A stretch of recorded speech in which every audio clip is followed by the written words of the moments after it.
नमस्कार मित्रांनो, आज चांदीचा भाव 2,22,000च्या जवळपास आहे. अरे, तुम्ही म्हणताल चांदीचा काय संबंध आला या ठिकाणी?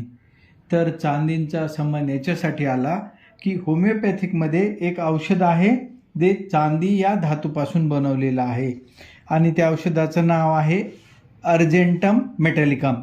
अर्जेंटम म्हणजे सिल्वर, मेटॅलिकम म्हणजे एक ते मेटल आहे, त्यामुळं मेटॅलिकम असं नाव आहे.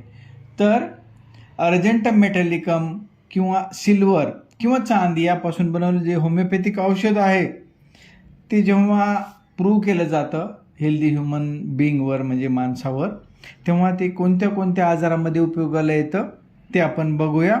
होमिओपॅथीमध्ये अशी कोणतीच वस्तू नाही आहे की ज्याच्यापासून औषध बनवलेलं नाही आहे.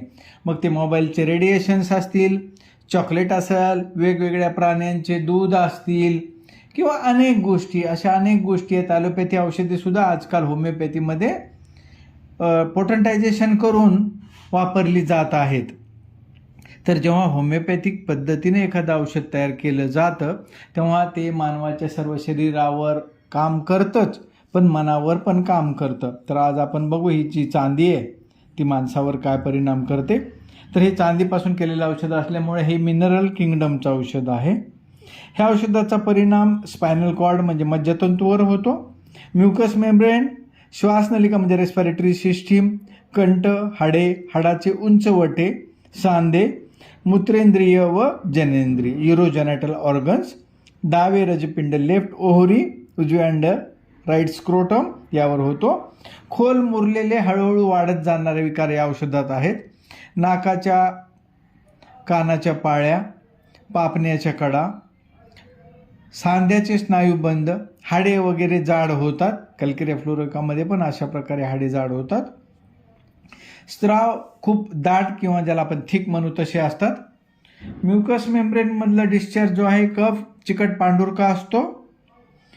धंदेवाईक बौद्धिक श्रम करणारे किंवा विद्यार्थी यांना आलेला मानसिक ताण, शक्तिपात, मानसिक अतिताण, हातापायांचे अवयव मोठे झाले आहेत असे वाटते, हातापायात पेटके येणे, ताठपणा होणे, बधीरपणा होणे, विजेचे धक्के बसल्याप्रमाणे दुखणे, स्नायूचा कंप, ह्या आजारामध्ये वेदना हळूहळू सुरू होतात आणि जेव्हा ते सर्वोच्च टोकाला उच्च बिंदू गाठला की अचानक बंद होतात. वेदना होताना लघवीला जावं लागते. हे एक महत्त्वाचं औषधाचं लक्षण आहे की जेव्हा वेदना होतात तेव्हा त्या पेशंटला युरिन्सला जावं लागते. वेदना स्पर्श केल्याने जास्त होतात. अशक्तपणा व थकवा इतका येतो की पेशंटला निजून राहावं असं वाटतंय. फेफरे येऊन गेल्यानंतर मन क्षुब्ध होऊन उड्या मारणे किंवा आसपासच्या लोकांना मारण्याचा प्रयत्न करणे अशा प्रकारचे लक्षणं आढळतात. हुळहुळेपणा म्हणजे सोरनेस, शरीरावर मनावर या लोकांचा ताबा नसतो. मुष्टिमैथून व सूर्याघात याचे दुष्परिणाम म्हणजे मॅस्टरबेशनचे बॅड इफेक्ट आणि सनस्ट्रोक ह्या दोन्हीवर हे औषध उपयोगी पडतं. मानसिक लक्षणांमध्ये स्वतःच्या प्रकृतीची अवास्तव चिंता ह्या लोकांमध्ये असते. बोलत असताना विषयांतर करून काय तर बडबड करत बसतात. विसरबोळेपणा असतो, काय बोललो तेच लक्षात राहत नाही. मंडळीत बसले असताना बोलण्याची भीती वाटते किंवा बोलावेसे वाटत नाही.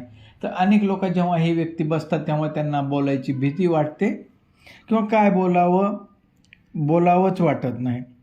तर अशा प्रकारचं लक्षण बरायटामध्ये सुद्धा आहे. सगळ्याच बरायटामध्ये, बरायटा कार्ब असेल, बरायटा सल्फमध्ये असेल, पण त्याच्यामध्ये सर्व लोकांमध्ये बोलण्याची इच्छा होत नाही, कारण त्या ठिकाणी लाजाळूपणा असतो.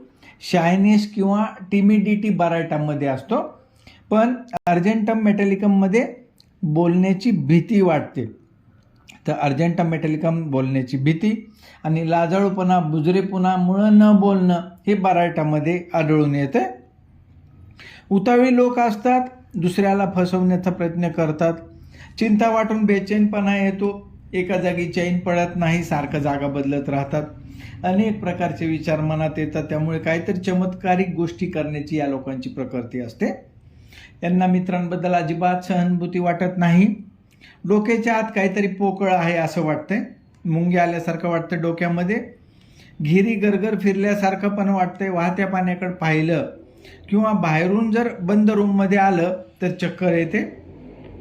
कातडीला स्पर्श सहन होत नाही, डोळ्याच्या पापण्याच्या कोपरांना खाज येते, पापण्यांच्या कडा जाड होतात, कानाच्या पाळ्या जाड होतात, खाज येते, नाकामधून सर्दी, भरपूर पाणी वाहत असते आणि त्यामुळे थकवा येतो, खूप शिंका येत असतात, तोंड कोरडे पडते, तोंडाला घाण वास येत असतो आणि दात चिकट झालेले असतात, चेहरा फिकट, अशक्त, चिंताक्रांत चेहरा दिसतो, घशामध्ये श्वास बाहेर येताना, उच्छ्वास करताना किंवा गिळताना घशामध्ये सोरनेस वाटतो, चिकट शेंबल्यासारखा कफ पडतो, सकाळी जरा खाकरले की कफ येतो, जठरामध्ये म्हणजे स्टमकमध्ये आत आग होऊन ती छातीपर्यंत जाते, पोटाच्या खळीत दाबल्यासारखे वाटून काळजी वाटते, पोटामध्ये बेडूक ओरडल्याप्रमाणे आवाज येत असतो, हुळहुळेपणा वाटतो आणि ही जो प्रकार आहे तो गाडीत बसल्यानंतर जास्त होतो,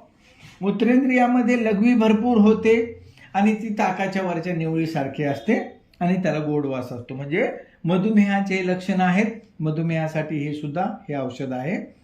पुरुषांमध्ये संभोगाच्या इच्छेशिवाय वीर्यपात होत असतो, स्वप्नावस्था असते, ओल्ड सिफिलिस झालेला असतो आणि त्यामध्ये स्त्राव हा पिवळा आणि दाट असतो, ठेचल्यासारख्या वेदना होत असतात, चालताना कपड्याचा स्पर्श सहन होत नाही, स्त्रियांमध्ये गर्भाशयाच्या मुखात जखमा होऊन ते स्पंजासारखं होते, रजपिंड मोठा झाल्यासारखं वाटतो म्हणजे ओव्हरीच्या शिस्टला सुद्धा हे औषध उपयोगी आहे, गर्भाशयाचा कॅन्सर, ल्युकोरिया हा दुर्गंधीयुक्त आणि ॲक्रिड म्हणजे करवडणारा असतो, मिनोपॉझल मध्ये म्हणजे जेव्हा पाळी थांबायची असती त्या वयात होणारा रक्तस्राव ह्या औषधामध्ये येतो, गर्भाशयाचा विकार जेव्हा असतो तेव्हा हातपायाचे सांधे दुखत असतात, गर्भाशय खाली येतो त्यावेळेस डाव्या बाजूच्या ओरीमध्ये दुखत असते, श्वसनेंद्रियामध्ये बुळबुळीत पांढरा तपकिरीच्या लापशीप्रमाणे कफ बाहेर पडतो, विशेषतः सकाळच्या वेळेला छातीत अत्यंत अशक्तपणा वाटतो, आवाज पुरता बसतो शक्यतो गाणे गाणारे किंवा भाषण करणाऱ्या लोकांचा, घशामध्ये सोरनेस असतो, हसताना खोकला येतो, मोठ्याने वाचताना किंवा जर बोलायचं असेल तर या लोकांना खाकरावं लागतं अशा प्रकारे, छातीत टोचते, श्वास घेण्यास अडथळा होतो, खालच्या बरगड्याच्या कडेला वेदना होतात, हृदय थांबल्यासारखे वाटते, नंतर कापाव्यास लागते आणि ठुसठुस सारख्या वेदना होतात, आत श्वास घेतल्यानंतर बरे वाटते, हृदयात बेचैनी वाटून धडधड होते, डाव्या कुशीवर जर झोपलं तर हृदयाची जी तक्रारी आहेत त्या कमी वाटतात, पाठीमध्ये अतिशय दुखत असते, वाकून चाललं तर या लोकांना बरं वाटतं, माकड हाडावर बर्फ ठेवल्यासारखं गार वाटते, हातापायात अशक्तपणा असतात, हातपाय कापतात, जिना उतरताना विशेषतः जास्त त्रास होतो, हाताच्या बोटांना पेटके येतात, पायाचे घोटे सुजतात, काहीही कारण नसताना सांधे दुखतात, घोट्याभोवती सूज येते, शक्यतो मधुमेहामध्ये हे लक्षणं आढळून येतात, उतरताना पोटऱ्यात पेटके येतात, बोटे आखडतात, पुढील हात शक्तीहीन झाल्यासारखा वाटतो, लिहिताना बोटे दुखतात, झोप लागताना अंगात धक्के बसल्यासारखे वाटते आणि स्वप्नात मळमळते. तर स्वप्नात मळमळते हे आजाराचं विशेष लक्षण आहे. अर्जेंटम मेटॅलिकम मध्ये आपण बघितलं जेव्हा त्याला थंडी वाजत असते त्यावेळेस मळमळ होते, पण अर्जेंटम मेटॅलिकम मध्ये स्वप्नामध्ये ह्या लोकांना मळमळ होत आहे.